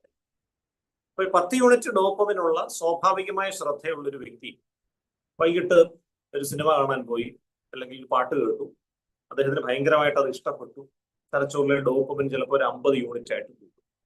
ആ സിനിമയെ കുറിച്ചൊരു നല്ല അഭിപ്രായമൊക്കെ സുഹൃത്തുക്കളുടെ അടുത്ത് പറയും, സോഷ്യൽ മീഡിയയിൽ ഒരു നല്ല റിവ്യൂ ഒക്കെ എഴുതും, ചിലപ്പോൾ കൂട്ടുകാരെ വിളിച്ചുകൊണ്ട് അടുത്ത വാരാന്ത്യത്തിൽ ഒരിക്കൽ കൂടെ ആ സിനിമ കാണാൻ പോയി. വലിയ കുറ്റം പറയാനില്ല.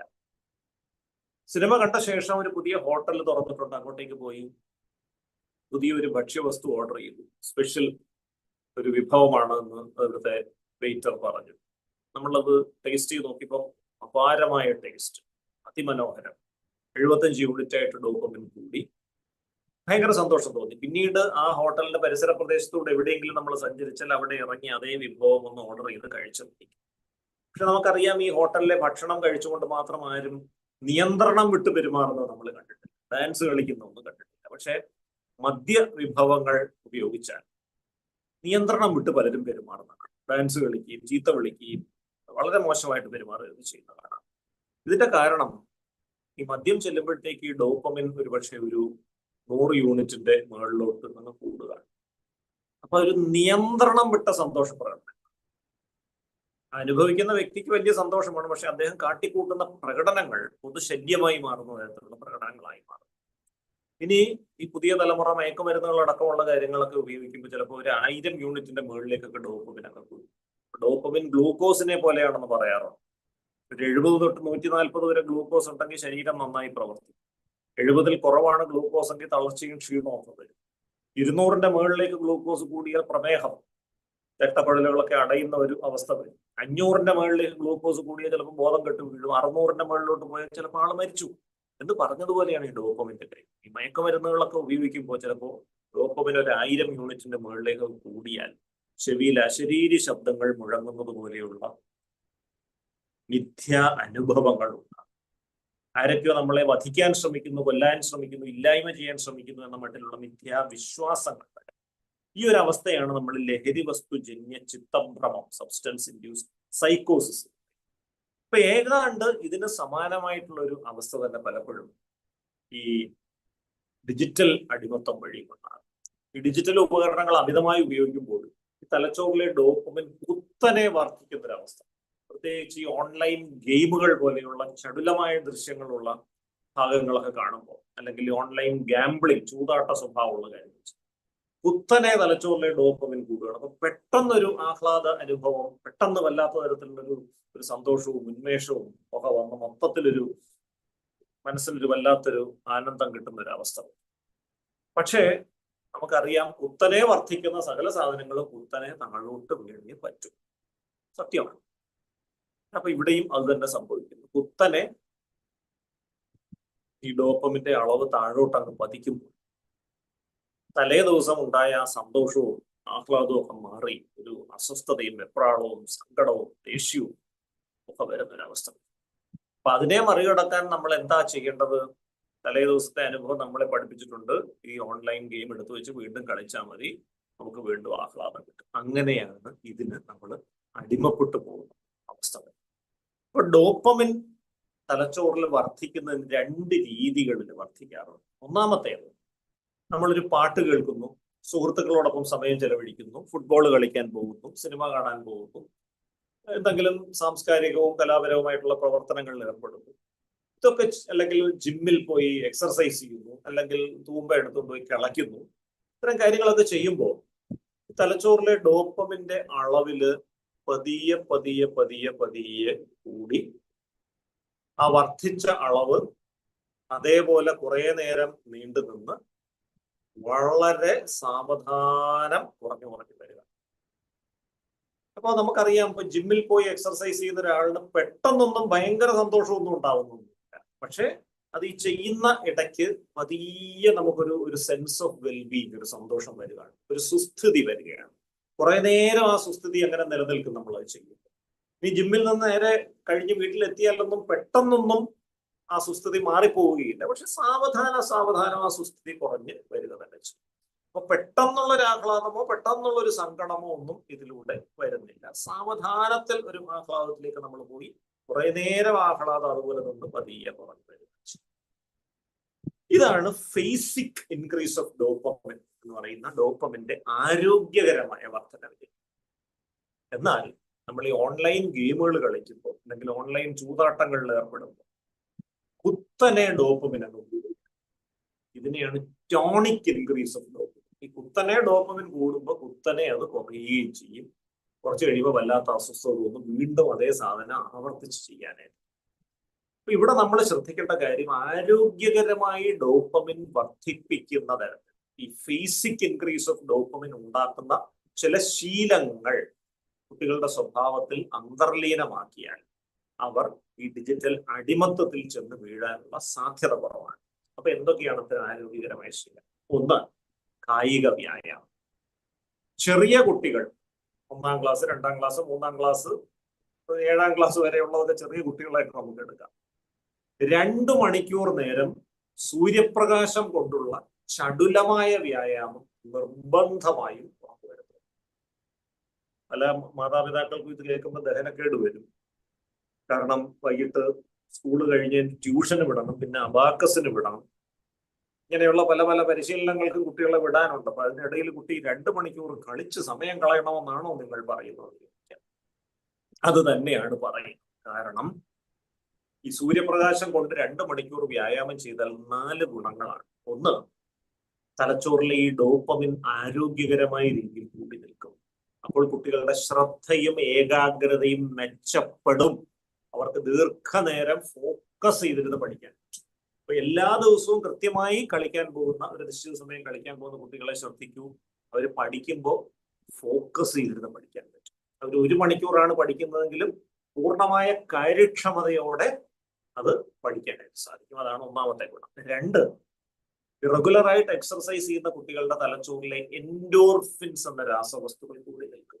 എൻഡോർഫിൻസ് കൂടുമ്പോഴത്തേക്കാണ് ഒരു സന്തോഷം കിട്ടും, ജീവിതത്തിൽ ഒരു ലക്ഷ്യബോധം, ഒരു ഫീലിംഗ് ഓഫ് പർപ്പസ് എന്നൊക്കെ പറയും. അങ്ങനെയുള്ള കുട്ടികൾക്ക് ചെറിയ കാര്യങ്ങൾക്കൊന്നും വിഷമവും സങ്കടവും ഒന്നും വരില്ല. ചെറിയ കാര്യത്തിന് നിരാശ വന്ന് അവർ സ്വന്തം ജീവൻ എടുക്കാനും ഒന്നും പോകാൻ പോകുന്നില്ല. അതാണ് അതിന്റെ ഗുണം. മൂന്നാമത്തെ ഗുണം, തലച്ചോറിലേക്കുള്ള രക്തഓട്ടം കൂടാൻ ഈ വ്യായാമം സഹായിക്കുന്നു. ആ കുട്ടികൾ കൂടുതൽ ഊർജ്ജസ്വലരായിരിക്കും. എല്ലാ കാര്യങ്ങളിലും ഒരു ഊർജ്ജം അവർക്കുണ്ടാവും. 4, ഈ സൂര്യപ്രകാശം കൊള്ളുന്നത് കൊണ്ട് രക്തത്തിലെ വൈറ്റമിൻ ഡി എന്ന സംഗതിയുടെ അളവ് കൂടുതലായിരിക്കും.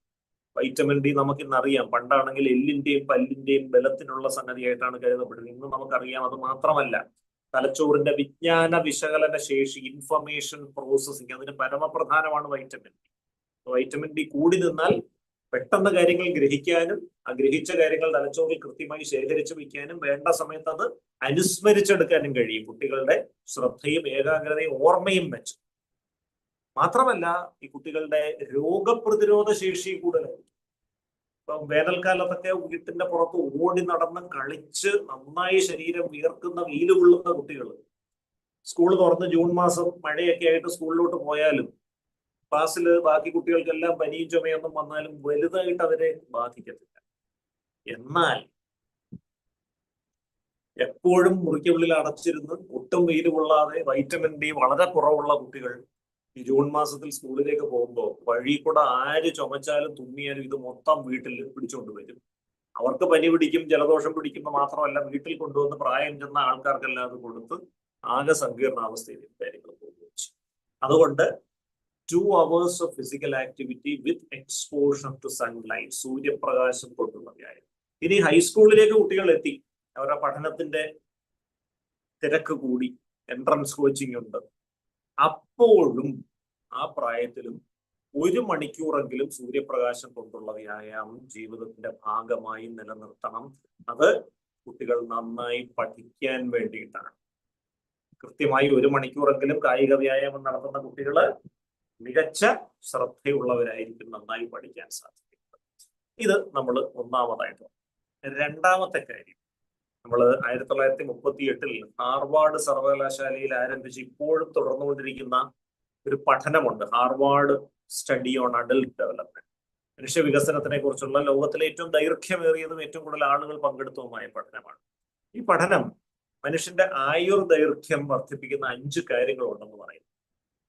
ചിട്ടയായ വ്യായാമം, ആരോഗ്യകരമായ ഭക്ഷണക്രമം, പുകവലിയും പുകയില ഉൽപ്പന്നങ്ങളും പൂർണ്ണമായി ഉപേക്ഷിക്കുക, മദ്യം പൂർണ്ണമായി വർജിക്കുക. ഈ 4 കാര്യങ്ങൾ ആയുസ് കൂട്ടുന്നു എന്ന് മറ്റനവധി പഠനങ്ങളെ പോലെ ഈ പഠനവും പറയും. 5ാമതൊരു കാര്യം കൂടി ഈ പഠനം പറയും. ഏറ്റവും കൂടുതൽ ഒരു മനുഷ്യന്റെ ആയുർദൈർഘ്യം വർദ്ധിപ്പിക്കുന്നത് ഈ 5ാമത്തെ കാര്യമാണെന്നാണ് പറയുന്നത്. മറ്റൊന്നുമല്ല, കുട്ടിക്കാലത്തും യൗവനത്തിലും നമ്മൾ വികസിപ്പിക്കുന്ന വ്യക്തിബന്ധങ്ങളുടെ ഗുണനിലവാരം, the quality of human relationships established during childhood and youth. അപ്പൊ ഡോപ്പമിൻ കൂടി നിൽക്കാൻ 2ാമത് നമ്മൾ ഉറപ്പുവരുത്തേണ്ടത് നമ്മുടെ കുട്ടികൾ ആരോഗ്യകരമായ വ്യക്തിബന്ധങ്ങൾ സ്ഥാപിക്കുന്നു. എത്രത്തോളം കൂടുതൽ സൗഹൃദങ്ങൾ അവർക്കുണ്ടോ, എത്രത്തോളം നല്ല സൗഹൃദങ്ങൾ അവർക്കുണ്ടോ, അവരുടെ ആയുർദൈർഘ്യം. ഇതാണ് തെളിയിക്കപ്പെടുന്നത്. അപ്പോൾ നല്ല സൗഹൃദങ്ങളുള്ള വ്യക്തികൾ നല്ല പ്രവർത്തനങ്ങളിലായിരിക്കും ഈ കൂട്ടായ്മകളുടെ ഭാഗമായിട്ട് പങ്കെടുക്കുക. അവരൊരിക്കലും മയക്കുമരുന്ന് ഉപയോഗിക്കാനോ സാമൂഹ്യ വിരുദ്ധമായ പ്രവർത്തികൾ ചെയ്യാനോ ഒന്നും സുഹൃത്തുക്കളോടൊപ്പം പോകില്ല. ക്രിയാത്മകമായ കാര്യങ്ങൾ, സമൂഹത്തിന് ഗുണകരമായ കാര്യങ്ങൾക്ക് വേണ്ടിയിട്ടായിരിക്കും അവര് ആ സൗഹൃദത്തെ ഉപയോഗിക്കുന്നത്. ഇതാണ് 2ാമത്. അപ്പൊ കുട്ടികൾ ഒറ്റപ്പെട്ടു പോകാൻ അനുവദിക്കരുത്. അവര് സമപ്രായക്കാരായ കുട്ടികളോട് സംസാരിക്കണം, മുതിർന്നവരോട് സംസാരിക്കണം, പരമാവധി ആളുകളോട് സംസാരിക്കാൻ നല്ല സൗഹൃദങ്ങൾ അവർക്ക് ഉണ്ടാകേണ്ടത് ആവശ്യം. 3ാമത്തെ കാര്യം, ഈ പഠന പ്രവർത്തനങ്ങളെല്ലാം കൃത്യമായി നടക്കുന്നതിനോടൊപ്പം എല്ലാ കുട്ടികൾക്കും എന്തെങ്കിലുമൊക്കെ കലാപരമായിട്ടുള്ള കഴിവുകൾ, അവരുടെ പാഠ്യേതരമായിട്ടുള്ള കഴിവുകൾ, ആ കഴിവുകൾ എന്തെങ്കിലും ഉണ്ടെങ്കിൽ കണ്ടെത്തി അതിനെ പരിപോഷിപ്പിക്കാൻ, വളർത്താനുള്ള അവസരങ്ങൾ കൊടുക്കാം. എന്തുമാകാം, എന്ത് കലാപരമായ കഴിവുമാകാം, എന്ത് സാങ്കേതികമായ കഴിവുമാകാം, അത് പരമാവധി. കാരണം ഒരുപക്ഷെ നാളെ അവൻ ലോകത്തിൽ അറിയപ്പെടാൻ പോകുന്നത് ഈ പറയുന്ന കഴിവിന്റെ അടിസ്ഥാനത്തിലായിരിക്കാം. അതുകൊണ്ട് അതിന് ഒരു തരത്തിലുള്ളൊരു തടസ്സവും സൃഷ്ടിക്കാതെ. നാലാമത്തെ ഒരു കാര്യം, ഏറ്റവും പ്രധാനമായിട്ടുള്ളത്, കുട്ടികൾ കുടുംബത്തിന്റെ സാംസ്കാരിക പശ്ചാത്തലം മനസ്സിലാക്കണം. കുടുംബാംഗങ്ങളുമായിട്ട് പരിചയപ്പെടണം. കുടുംബാംഗങ്ങൾ എന്ന് പറയുമ്പോൾ ബന്ധുക്കൾ, മുതിർന്ന തലമുറയിൽപ്പെട്ട വ്യക്തികൾ, ഒരു വീട്ടിനുള്ളിൽ പ്രായം ചെന്ന മുത്തച്ഛനും മുത്തശ്ശിയൊക്കെ ഉണ്ടെങ്കിൽ അവരെ പരിചരിക്കുന്ന കാര്യത്തിൽ ഈ കുട്ടികളെ നമുക്ക് ഉപയോഗപ്പെടുത്താം. അതുവഴി ഈ രണ്ട് വ്യത്യസ്ത തലമുറകൾ തമ്മിൽ ഒരു പാലം നമ്മൾ ഇടുകയാണ്. മുതിർന്നവരെ സംബന്ധിച്ചിടത്തോളം കുട്ടികളുടെ സാന്നിധ്യം വളരെ ആശ്വാസദായകമായിരിക്കും. കുട്ടികളെ സംബന്ധിച്ചിടത്തോളം ഈ മുതിർന്നവരുടെ അനുഭവാത്മകമായിട്ടുള്ള ബുദ്ധി, എക്സ്പീരിയൻഷ്യൽ വിസ്ഡം, അത് പകർന്നു കിട്ടാനുള്ള ഒരു മികച്ച അവസരമായിട്ടും അത് മാറും. അപ്പോ ഇത്തരം കാര്യങ്ങൾ തീർച്ചയായിട്ടും നമ്മുടെ കുടുംബങ്ങൾ എന്തൊക്കെ മൂല്യങ്ങളെയാണോ ഉയർത്തിപ്പിടിക്കുന്നത്, എന്തൊക്കെ സാംസ്കാരികമായിട്ടുള്ള ധാരകളെയാണോ ജീവിതത്തിൽ ചേർക്കുന്നത്, അത് കൃത്യമായി മനസ്സിലാക്കി ആ ധാരയിലൂടെ മുന്നോട്ട് പോകാൻ കുട്ടികളെ പ്രേരിപ്പിക്കുകയും വേണം. അതുവഴി തീർച്ചയായിട്ടും ഈ വ്യത്യസ്ത തലമുറകൾ തമ്മിലുള്ള ഒരു ഇഴയെടുപ്പം ശക്തമാകാൻ സഹായിക്കും. കുടുംബത്തിൽ നമ്മൾ ഒരു കാര്യം കൂടെ നമ്മൾ ശ്രദ്ധിക്കേണ്ടതായിട്ടുണ്ട്. 10 വയസ്സ് ആവുമ്പോഴേക്കെങ്കിലും ഈ കുട്ടികളെ നമ്മൾ മുതിർന്ന വ്യക്തികളായി തന്നെ പരിഗണിച്ചു തുടങ്ങണം. ഞാൻ ഈ ഒരു പോയിന്റൂടെ പറഞ്ഞിട്ട് നിർത്താം 1 മിനിറ്റിനുള്ളിൽ. ഇവിടെ വീട്ടിലൊരു പ്രധാനപ്പെട്ട ഒരു തീരുമാനം എടുക്കുമ്പോൾ, ഒരു വാഹനം വാങ്ങണം, അല്ലെങ്കിൽ അങ്ങനെ എന്തെങ്കിലും ഒരു സംഗതി വാങ്ങണം, കുട്ടിയുടെ ഒരു അഭിപ്രായം കൂടെ ചോദിക്കും. കുട്ടി പറയുന്ന അഭിപ്രായം ചിലപ്പോൾ നമുക്ക് സ്വീകരിക്കാൻ പറ്റണമെന്നില്ല. പക്ഷെ അത് പറ്റുന്നില്ലെങ്കിൽ എന്തുകൊണ്ടത് പറ്റുന്നില്ല, എന്തുകൊണ്ടത് സാമ്പത്തികമായി വയബിൾ അല്ല എന്ന് കുട്ടിയെ പറഞ്ഞ് ബോധ്യപ്പെടുത്താം. കുട്ടി ഒരു കാർ വാങ്ങണമെന്ന് പറയുന്ന സമയത്ത് ബെൻസ് വേണോ അല്ലെ ഓഡി വേണം എന്ന് പറഞ്ഞാൽ ഈ കാറിന്റെ വില ഇത്രയാണ്, വീട്ടിലുള്ള മുതിർന്ന വ്യക്തികളുടെ വരുമാനം എന്ന് പറയുന്നത് ഇത്രയാണ്, അപ്പൊ ആ വരുമാനത്തിന്റെ 80% നമ്മൾ EMI ആയിട്ട് അടയ്ക്കേണ്ടി വരും ഈ കാറുമാണ്. അങ്ങനെ വരുമ്പോൾ നമ്മുടെ ജീവിതത്തിൽ കുറച്ച് മാറ്റങ്ങൾ വരുത്തേണ്ടി വരും. ഉദാഹരണത്തിന്, നിന്റെ ഉപയോഗത്തിലുള്ള ഈ ഹൈ സ്പീഡ് ഇന്റർനെറ്റ് നമുക്ക് പൂർണ്ണമായിട്ടും നിർത്തേണ്ടി വരും എന്ന് പറയുമ്പോൾ തന്നെ കുട്ടി ഉടനെ തന്നെ നിലവിളിക്കും, അയ്യോ വേണ്ടേ, നിങ്ങൾ എന്തെങ്കിലും തകരപ്പാട്ട വാങ്ങിയാലും മതി, എന്റെ ഇന്റർനെറ്റിൽ തൊട്ട് കളിക്കരുത് എന്ന് കുട്ടി പറയുന്ന ഒരു അവസ്ഥ. അപ്പൊ ഇങ്ങനെയാണ് നമ്മൾ നെഗോഷിയേറ്റ് ചെയ്ത് കുട്ടിയെ കൊണ്ട് യുക്തിസഹമായ ഒരു തീരുമാനത്തിലേക്ക് ജനാധിപത്യപരമായ രീതിയിൽ എത്താനായിട്ട് നമ്മളെ സഹായിക്കും. അപ്പൊ ഇത്തരം ജനാധിപത്യപരമായിട്ടുള്ള കമ്മ്യൂണിക്കേഷൻസ് ഉണ്ടെങ്കിൽ കുട്ടിക്ക് കൂടെ ഒരു തോന്നൽ വരും, ഇതെന്റെ വീടാണ്, ഇതെന്റെ കുടുംബമാണ്, എനിക്ക് കൂടെ ഇവിടെ അഭിപ്രായ സ്വാതന്ത്ര്യമുണ്ട്, എന്റെ അഭിപ്രായത്തിലൂടെ വില കൽപ്പിക്കപ്പെടും. അപ്പൊ ആ എന്റെ കുടുംബം എന്നൊരു ഫീലിംഗ് ഉണ്ടായാൽ തീർച്ചയായിട്ടും കുടുംബത്തിന്റെ താല്പര്യങ്ങൾ സംരക്ഷിച്ചുകൊണ്ട് മുന്നോട്ട് പോകാൻ തീർച്ചയായിട്ടും ആ കുട്ടി തയ്യാറാവും. അതിന് ഭംഗം വരുന്ന യാതൊന്നും ചെയ്യാൻ ആ കുട്ടിയുടെ ഭാഗത്തുനിന്ന് ഒരു ശ്രമം. അപ്പോ എനിക്ക് അനുവദിച്ചിരുന്ന സമയം പൂർത്തിയായി, 9 മണിയായിരിക്കുന്നു. എങ്കിലും കഴിഞ്ഞ 1 മണിക്കൂർ നേരമായിട്ട് ഇത് വളരെ ക്ഷമയോടെ കേട്ടിരുന്ന എല്ലാ ആളുകൾക്കും ഒരിക്കൽ കൂടി നന്ദി പറഞ്ഞുകൊണ്ട്, എനിക്ക് ഈ അവസരം തന്നതിന് ഒരിക്കൽ കൂടെ നന്ദി പറഞ്ഞുകൊണ്ട് ഞാൻ